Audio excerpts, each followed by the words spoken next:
Olá, Deus te abençoe, graças a Deus. Sejam muito bem-vindos ao programa Mudança de Vida Hoje. Muito obrigada por estar aí, que Deus abençoe demais a sua vida, a vida da sua família. É uma alegria, um prazer para mim estar aqui. Que Deus te abençoe sempre e muito. Em nome de Jesus. Que o seu dia, o seu sábado seja maravilhoso. Amanhã eu vou estar na Rua Taquari 995 da Moca às 9, com a reunião das primícias para os comprometidos com Deus, e teremos batismo. Quem crer e for batizado será salvo, quem não crer condenado. Se você ainda não fez uma aliança com o Senhor, precisa fazer. Em nome de Jesus. Em todos os nossos templos, teremos o mesmo trabalho.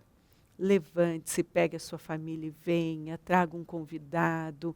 Estamos no desafio 12 almas, nós queremos ganhar almas para Jesus. Jesus está voltando e nós não queremos chegar de mãos vazias.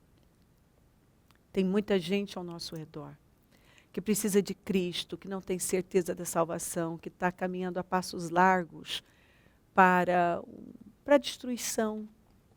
E assim, estão cegos, não conseguem ver nada, nada. E a gente precisa permitir que o Espírito Santo nos use para ensiná-las, ajudá-las, orientá-las, sabe, despertá-las. Deixa Deus usar você. Seja um instrumento nas mãos de Deus, nas mãos do Espírito Santo. Em nome de Jesus. Se aproxime de Deus cada vez mais. É o que nós aprendemos. A Bíblia diz, se aproximem de Deus e Deus vai se aproximar de vocês. Quanto mais nós nos aproximamos de Deus, mais Deus se aproxima de nós.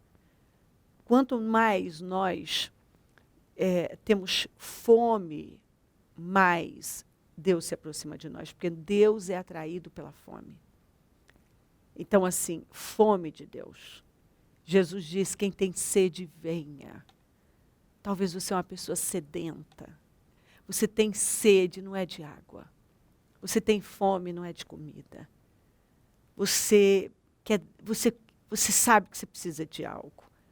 E que às vezes você nem sabe o que. Você fala, eu preciso de Deus, mas aí você nem entende direito, talvez, e é uma fé confusa. É de Deus que você precisa, eu preciso de Deus, nós precisamos de Deus. E não tem confusão nisso. É crer nesse Deus, é buscá-lo com o coração sincero, quebrantado. E a nossa vida toma um rumo completamente diferente. Às vezes as pessoas até dizem assim, não pode ser, todo mundo fala, a solução é Deus, a solução é Deus. Mas se fosse Deus, contanto que busca Deus, as coisas estariam muito melhores, até mesmo nesse país, com um monte de gente busca Deus, e não sei o quê. Então as pessoas, e se Deus existisse mesmo? Deus não existe, porque se ele existisse, não tinha tanto sofrimento, não tem isso. E por aí vai. Não, para. Deus é a solução, sim. E não é porque se fala muito no nome de Deus que realmente estão buscando a Deus. Está entendendo? E se o mundo está um caos, é exatamente porque não busca a Deus. Porque quem busca a Deus tem a vida abençoada e cuidada. Porque o justo é cuidado. Eu fui jovem, agora sou velha e nunca vi um justo desamparado, nem a sua descendência mendigar o pão. Isso é uma palavra estrondosa. Fui jovem, agora sou velho, mas eu nunca vi um justo desamparado. Nem a sua descendência mendigar o pão. Então, se o mundo está um caos, é exatamente porque não busca Deus. E não é porque se fala tanto no nome de Deus que realmente se está buscando a Deus, de verdade. Então, vamos separar as coisas. Porque estão falando muito de Deus. Pode falar, as pessoas falam, mas nem por isso estão obedecendo, se submetendo, se curvando. Ponto. posso falar e falar e não obedecer. Então, assim, as pessoas podem falar de Deus e não estar se submetendo nada a Deus. Mas Deus é a solução. Deus, sim, é a solução. Deus é a saída. Deus é tudo que uma pessoa precisa. Pode faltar tudo. Mas se a gente tiver Deus na vida, a gente se levanta. A vida da gente muda.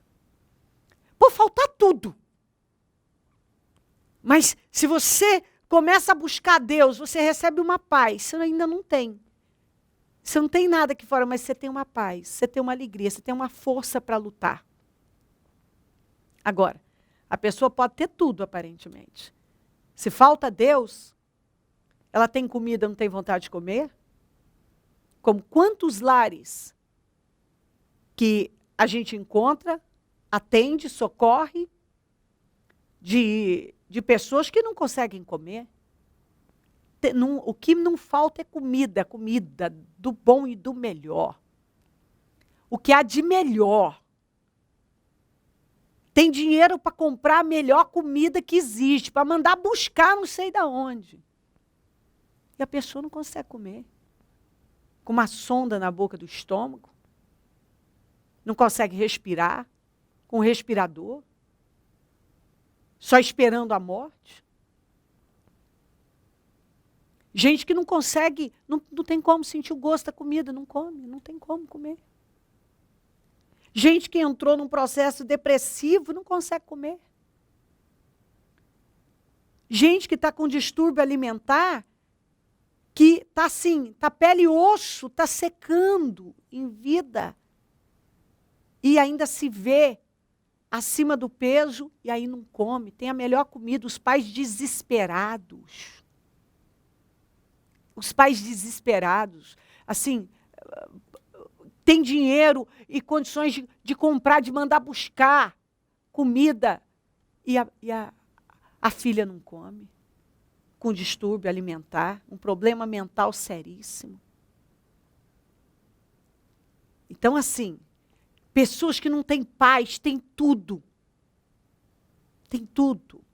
Eu me lembro uma vez que eu entrei numa casa, aquela casa divina, aquele piano de cauda na sala, aquela coisa, sabe? Aquela coisa gloriosa que enche os olhos. Pensa um lar oprimido,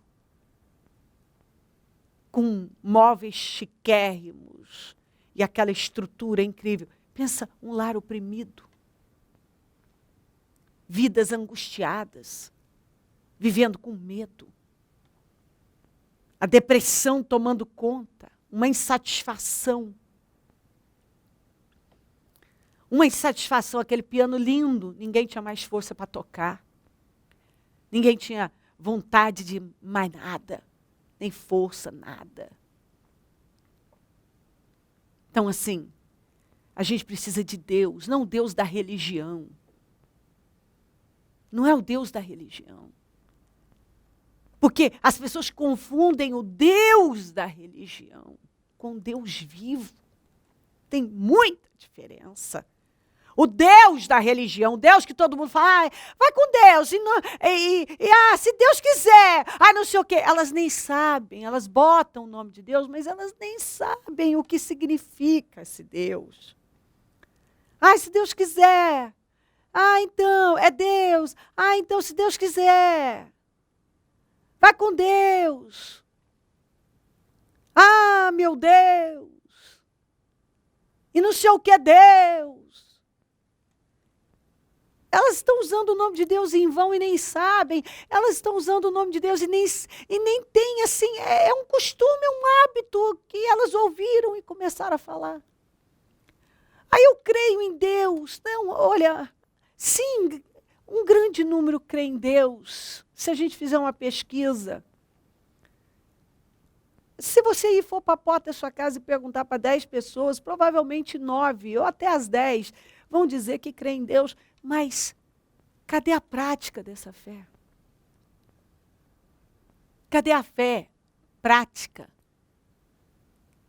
Porque os demônios creem e tremem, mas não obedecem. A Bíblia diz que os demônios creem e tremem, mas eles não obedecem, eles não se submetem. O que adianta crer e até tremer, estremecer, mas não tem fé prática, não tem atitude, não tem ação, não tem obediência, não tem comprometimento, não tem entrega. Está compreendendo? Então a gente tem que separar esse Deus da religião, ou mesmo esse Deus que as pessoas aprenderam a usar o nome de Deus sem significado nenhum para elas. Do Deus vivo. O Deus que a gente se submete, que a gente obedece, que a gente depende e não faz nada sem Ele, não sabe levantar da cama sem falar com Ele.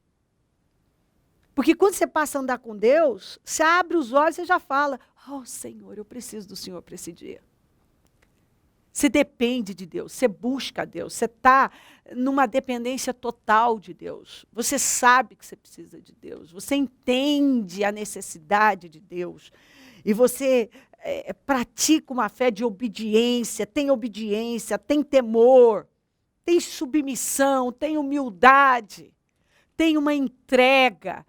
Você passa por cima de si mesmo e de vontades e de desejos para agradar esse Deus.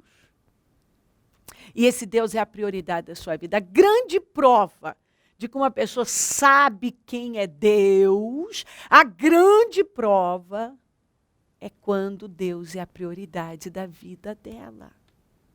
Porque enquanto Deus não é a prioridade da vida de uma pessoa, ela não pode dizer que Deus é tudo para ela, que Deus é isso, Deus é aquilo. Ai, mas Deus sabe do meu coração. Ai, Deus sabe que eu sou do bem, que eu sou uma boa pessoa. A fé sem obras é morta. A fé sem obras é morta. São desculpas, argumentos que a gente aprende, historinhas que a gente passa a contar para a gente. Sabe, que Deus me ama, Deus me entende, Deus sabe, Deus entende, Deus sabe do meu coração. Para, por favor, nós já temos que evoluir. Porque não, bispa, não. Deus não te entende. Não, ele não entende? Não, ele entende, mas ele não entende. Ele entende você, ele ama você, mas ele não entende quando você simplesmente passa por cima da palavra dele. Quando você desobedece. Quando você faz as coisas ao seu modo. Quando você vai lá e faz porque você quer fazer, sem se importar com o que ele pensa. Deus espera que você se importe com o que ele pensa e se submeta a tudo aquilo que ele ordenou e determinou. Então, não, ele não entende quando você passa por cima da palavra dele, quando você vai e faz do seu jeito. Ele não entende. Ah, mas Deus me ama? Deus te ama. Mas ele não vai poder cumprir nenhuma promessa, nenhuma, se você não estiver disposto a se submeter a ele. Se você não crê que você deve ouvi-lo, obedecê-lo, que você deve ser submisso a ele, submissa. Humilhai-vos perante a potente mão de Deus. Humilhai-vos. Nós temos que nos humilhar diante de Deus, nos humilhar, nos colocar debaixo da sua autoridade. Sabe, ele é a autoridade sobre mim. Deus é a autoridade. Deus lidera a minha vida. Eu me submeto a Deus, a voz de Deus. A palavra de Deus é lei para mim. Eu quero saber o que Deus pensa, o que Deus quer de mim. Onde Deus me quer, como Ele me quer, com quem Ele me quer. Onde Ele não quer, com quem Ele não quer. Eu quero saber o que Deus quer de mim. É isso, Deus quer que você dependa dEle inteiramente, que você esteja debaixo da autoridade dEle, que você dê importância à palavra dEle, ao que Ele pensa, ao que Ele fala. Você está entendendo? Isso é fundamental. A Deus sabe do meu coração. Ele sabe mesmo.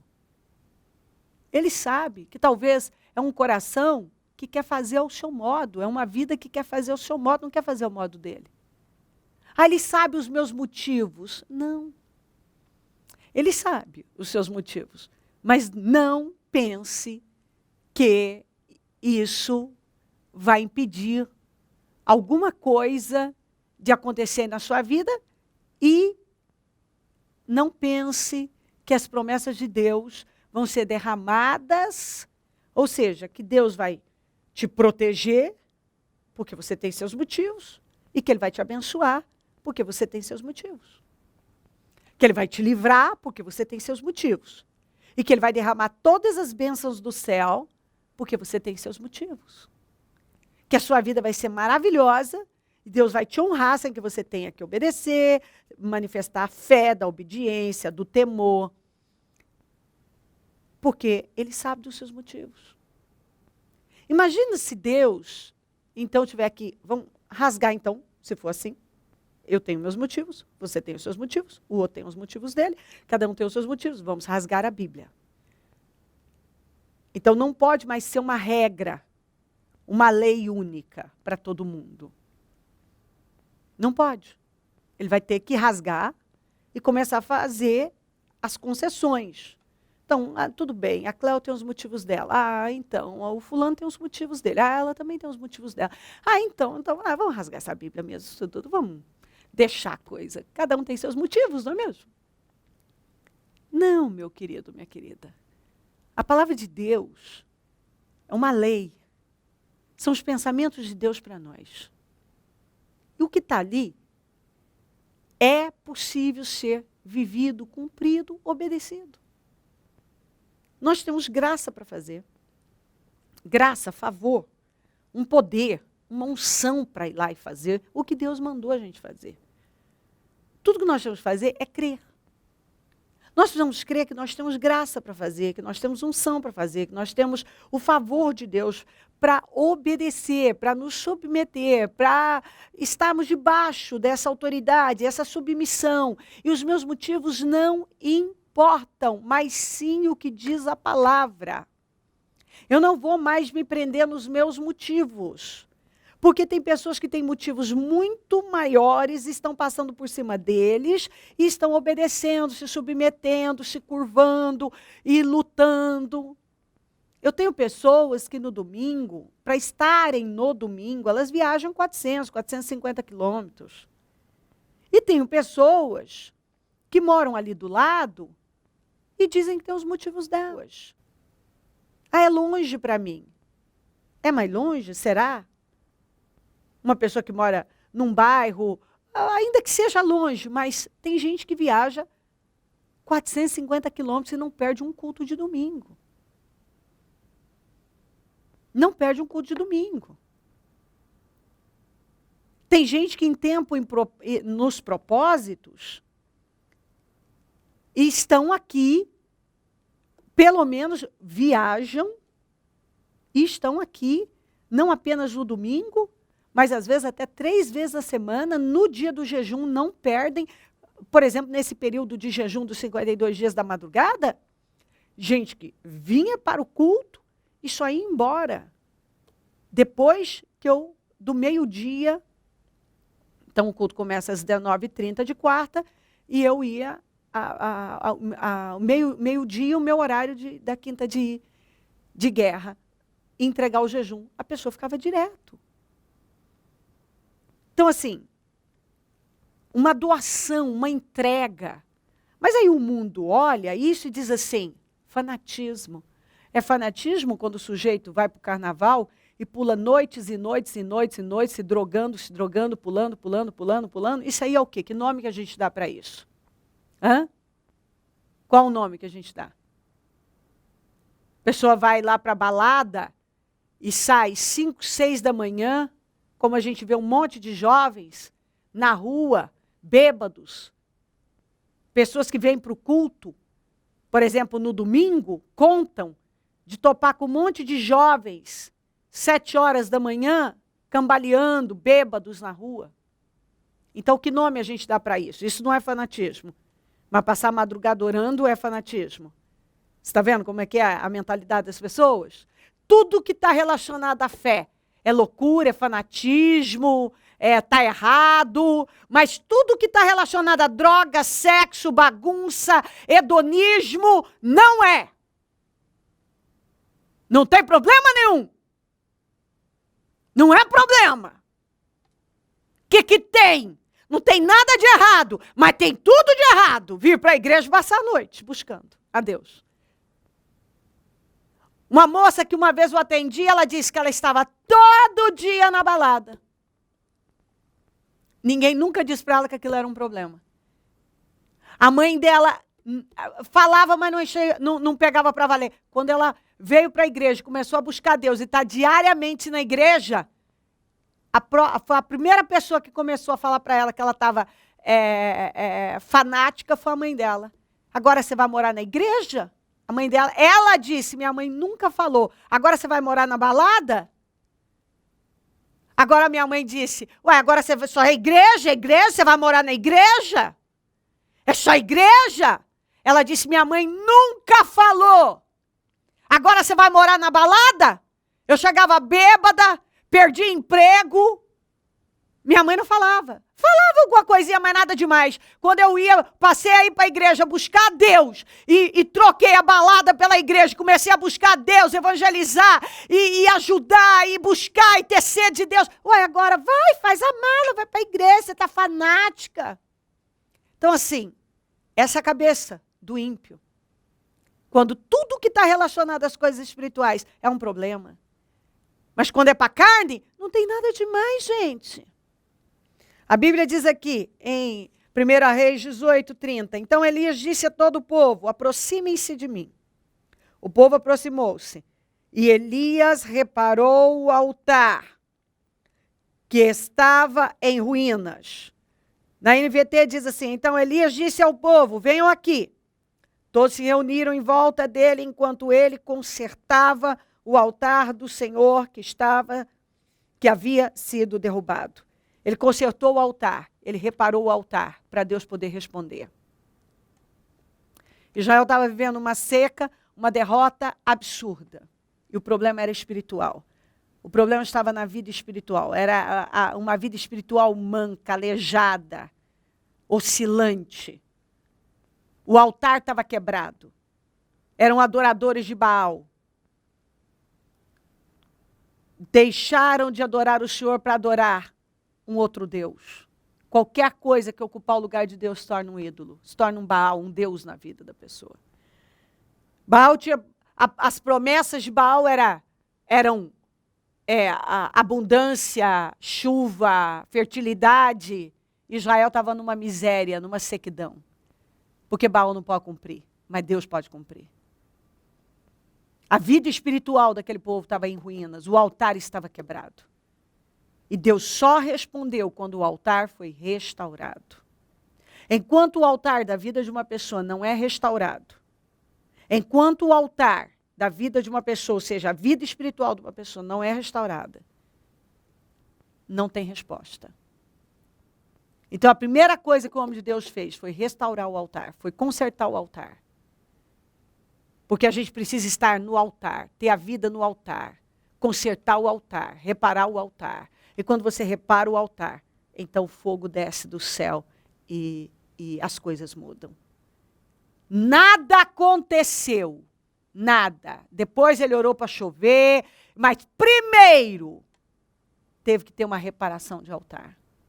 Se você quer que a sua vida mude radicalmente, você tem que reparar o altar, tem que consertar o altar, tem que mudar a sua condição espiritual. Você tem que consertar a sua vida espiritual. Você tem que fazer de Deus a prioridade da sua vida. Você tem que buscar Deus. Você tem que ter fome e sede de Deus. Entendeu? Tem que buscar o Senhor. De todo o coração. Tem que tomar uma decisão de se levantar. Mas se levantar agora. E reparar o altar da sua vida. E aí você vai ver. Fogo do céu vai cair, vai descer. Chuvas de bênçãos vão ser derramadas. Deus vai te dar uma força extraordinária, como deu e fala aqui na NVT, sobre o que Deus deu. Deus concedeu uma força extraordinária para o Elias. Então, assim, Deus vai fazer. Mas antes é preciso reparação de altar, restauração. O altar tem que ser restaurado, tem que ser reparado, tem que ser consertado. Tudo começa e termina na vida espiritual. Uma vida espiritual saudável, abençoada, não manca, aleijada, oscilante, bagunçada.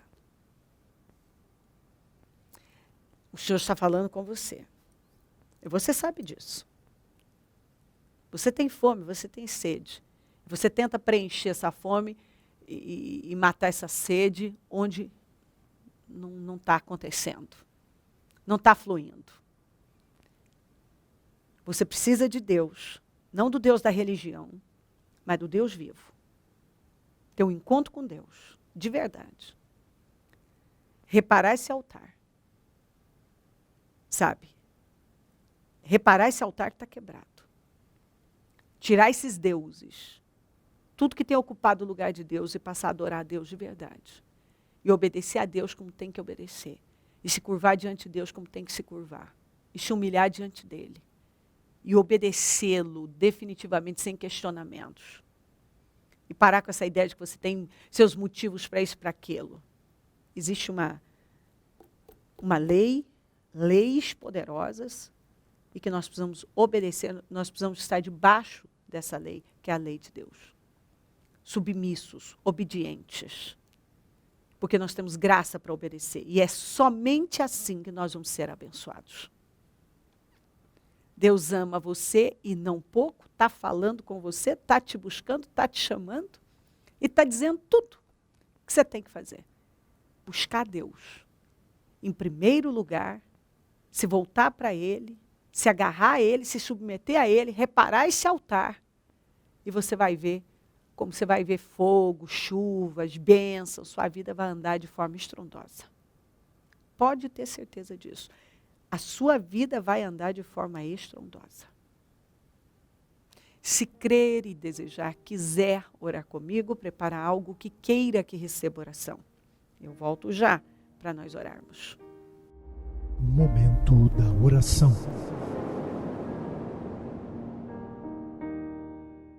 Ó, meu Deus querido, eu oro por esta vida que o Senhor ama tanto. Eu sei que está falando com ela, porque a ama, toca profundamente, a desperta, a levanta e a mova para a direção certa.